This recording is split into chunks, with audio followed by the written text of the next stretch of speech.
नमस्कार जी, आप सभी को आपका हार्दिक स्वागत है हमारे YouTube चैनल में एग्री टेक्निकल।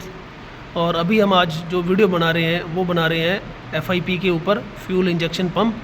तो आपके सामने जो ये मॉडल दिखाई दे रहा है आपको, ये कट मॉडल है। बिल्कुल हमने अलग अलग पोर्शन वाइज इसको कट किया हुआ है ताकि आपको प्रॉपर समझ आ सके इसके अंदर इसके जो पार्ट्स हैं कौन कौन से पार्ट्स लगे हुए हैं। तो जैसे कि आप इसमें देख पा रहे हो, इसको हम बोलते हैं inline FIP fuel injection pump. और ये ट्रैक्टर, जीप और डिफरेंट जो व्हीकल्स हैं उनके अंदर इसका हम यूज़ करते हैं। बट आज के टाइम के अंदर इसका यूज़ है वो बहुत कम हो चुका है, क्योंकि इसका जो प्रेशर था वो प्रेशर काफ़ी कम था। तो इसके बारे में आपको पूरी डिटेल में आगे बताते हैं। अभी हम इसकी बात करते हैं जो इसके पार्ट्स हैं। ये सबसे पहले आपको ये जो ऊपर का भाग दिखाई दे रहा है, इस वाले पार्ट्स को बोलते हैं भी हैंड फ्रेमिंग पंप। हम इससे क्या करते हैं, जैसे ही ट्रैक्टर के अंदर कभी हमारा तेल कम हो जाता है या एयर ले जाता है, तो इस हैंड फ्रेमिंग पंप से हम इसको इस प्रकार से अप एंड डाउन करके हम इसकी जो प्रीमिंग है, जो हवा है, हवा को निकाल सकते हैं।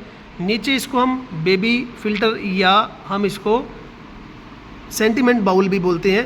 प्रॉपर टाइम टू टाइम इसको खोलने के बाद इसके अंदर एक बेबी फिल्टर होता है, उसको क्लीन करना पड़ता है जो इसके अंदर कचरा होता है। अगर कचरा आएगा तो ट्रैक्टर हमारा किसी न किसी वजह से मिसिंग मारेगा तो ट्रैक्टर की जो आउटपुट है, जो पावर है, वो उतनी प्रॉपर पावर नहीं दे पाएगा। तो अभी आपको बेसिक इसके पार्ट्स के बारे में बताता हूँ। तो ये इसका जो आपको अंदर दिखाई दे रहा है, ये रिटर्निंग स्प्रिंग है, ठीक है। नीचे इसके अंदर ये बैरल और प्लंजर है, ये आपको घुमा के दिखाता हूँ। जैसे ये देखो, ये उठ रहा है, ये इस प्रकार से वर्किंग करता है। जैसे ये चल रहा है,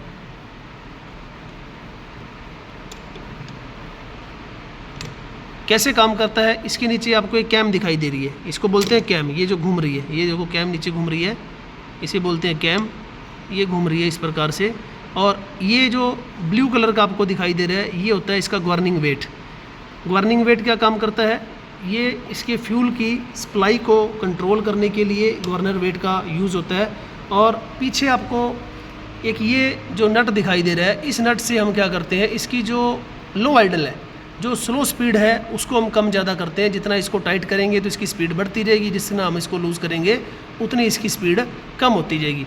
ये इसका एक्सीलेटर के साथ जुड़ा होता है। ये देखो, ट्रैक्टर की जब हम एक्सीलेटर देते हैं, ट्रैक्टर की जो रेस बढ़ाते हैं, इसको अगर आगे करते हैं तो ट्रैक्टर की उतनी ज़्यादा रेस बढ़ती है। जितना ये आगे जाएगा उतनी इसकी रेस बढ़ रही है, जितना पीछे जाएगा उतनी इसकी रेस कम हो रही है। इसके बाद आपको जो दिखाई दे रहा है ऊपर, ये कैप, ये इसका ब्रीदर कैप बोलते हैं इसको। इस कैप को खोल के क्या करते हैं, इसका हम टाइम टू टाइम इसके अंदर लुब्रिकेशन करने के लिए इस ब्रीदर कैप को खोलना पड़ता है। और ये दो काम करता है, इसको ऑयल फिल भी करता है और ये ब्रीदर कैप का काम भी करता है। अगर हम इसको खोलने के बाद, अगर हम इस ड्यूरिंग द सर्विस, जब सर्विस करते हैं तो इसके अंदर हम ऑयल को डालते हैं, ताकि जितने भी इसके जो पार्ट्स आपको दिखाई दे रहे हैं, ये सारे के सारे लुब्रिकेट हों और इसके अंदर जंग ना लग सके। अगर किसी वजह से इसमें पानी चला जाता है डीजल में, तो इसके सारे के सारे अंदर पार्ट्स में जंग लग जाता है। और ये हमारा जो बैरल और प्लंजर है, इसको बोलते हैं पंप हमारा बैठ गया। पंप बैठते ही क्या होता है, ट्रैक्टर की जो आउटपुट है, इसका प्रेशर है वो वीक हो जाता है और ट्रैक्टर की जो आउटपुट है, आउटपुट नहीं रहता। ये ऊपर आपको जो होल्डर दिखाई दे रहे हैं, इसके अलग अलग होल्डर के अंदर अलग अलग हाई प्रेशर पाइप लगती है। और इसके अंदर क्या होता है, एक डिलीवरी वॉल लगाया होता है। जैसे डिलीवरी वाल आप होता है, ये फ्यूल की जो डीजल की जो सप्लाई है वो बाहर करता है। और इसके अंदर आपको ये जो इसकी जो दूसरी साइड लेके चलते हैं, ये इसकी ओवरफ्लो पाइप है। अगर हम इसके अंदर इंजन ऑयल ज़्यादा आ जाता है तो ऑटोमेटिक ही इसको रिटर्न कर देता है, अंदर नहीं रखता।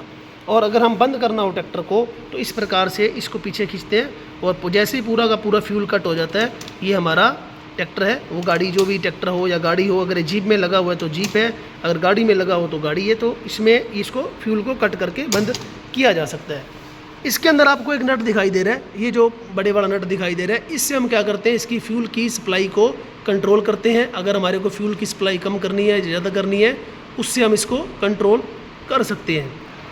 अब बात करते हैं इसके प्रेशर की भी। इसका प्रेशर कितना है, इसका जो प्रेशर था वो था 800 बार, 800 बार, मतलब भी ये एक बूंद के 800 टुकड़े कर सकता था।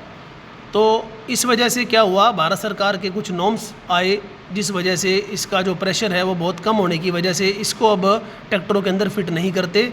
अब ट्रैक्टरों के अंदर रोटरी पंप या CRDA पंप को फिट करना स्टार्ट कर दिया। और कुछ कंपनियों के द्वारा इसके प्रेशर को हाई किया गया, ताकि जो हमारा फ्यूल है वो अच्छे से बर्न हो सके अच्छे से उसको जलाया जा सके, ताकि हमारे इंजन की अच्छी आउटपुट निकले और फ्यूल की जो बर्निंग एफिशिएंसी है वो अच्छे से बर्न हो सके। तो यही आज की वीडियो में इतना आपको बताया। अच्छा लगे तो शेयर एंड लाइक करिए और चैनल को सब्सक्राइब करिए, और ऐसी और वीडियो पाने के लिए चैनल को सब्सक्राइब करके रखें। धन्यवाद।